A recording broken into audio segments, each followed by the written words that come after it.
Chapter 10, Sliding. As soon as we had breakfasted the next morning, we headed for the creek bank. I was still sure that we would be able to have lots of fun sliding down the steep slope after we had it watered down like the boys had done.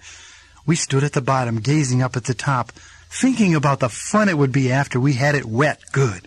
Who's going to carry the water? We'll all help. We? Sure. We're all going to use it, so it's only fair that we all wet it. How?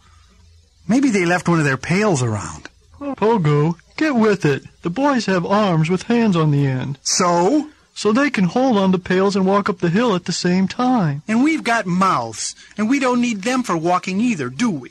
No. Well, we'll carry the pails in our mouths. We can't carry those big pails in our mouths. We won't carry those big pails. We'll carry something else. What? I don't know yet. Give me time. I'll think of something. I've got it. We could use empty shells and fill them with water. That's just what Woody said, but we thought they'd be too small. Too small? First you say the pails are too big, and now you say the shells are too small. Do you realize how many trips it will take to water the whole slide? So? We've got all day. Well, that seemed to settle it. We all fanned out and went in search for good-sized shells that could be filled with creek water and carried up the bank to dump on the slope.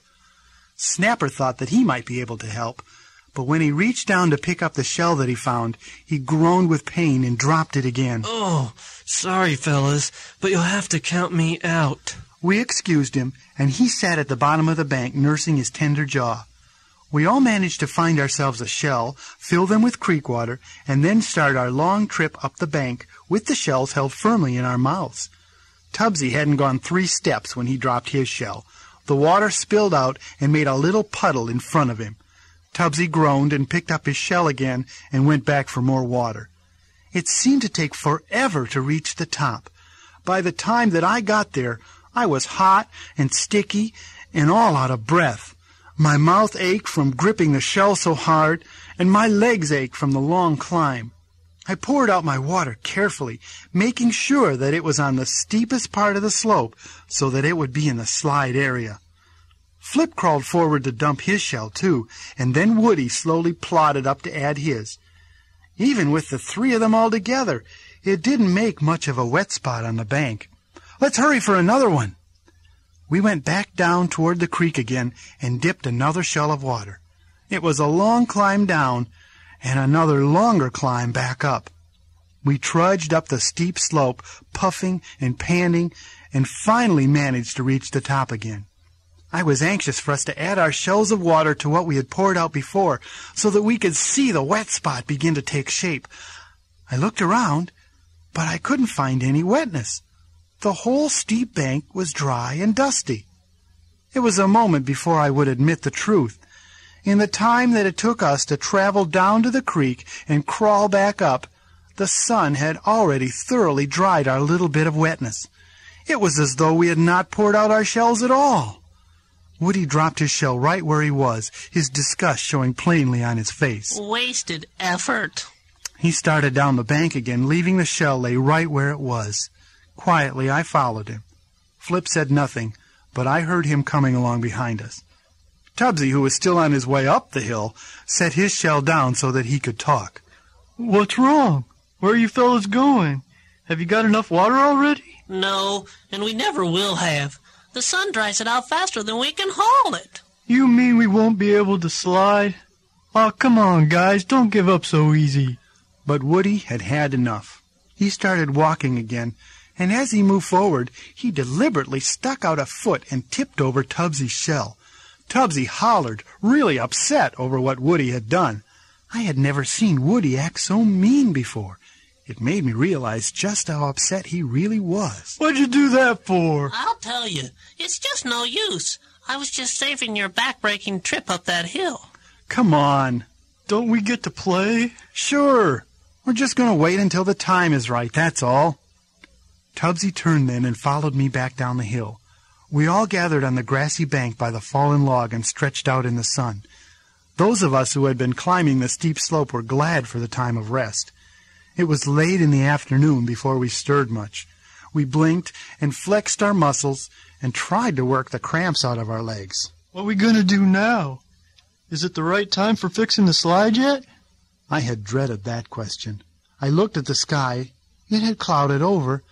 It gave me a good idea. Why should we work so hard hauling water shell by shell when one good rainstorm can do it all for us? They grinned and nodded, and I knew that they thought that I was pretty smart. We'll just let old Mother Nature take care of the slide for us. No need us working so hard on it. If those boys were as smart as they think they are, they'd leave those pails behind and come to the creek after a rain. Yeah! You have to use your head, save your back.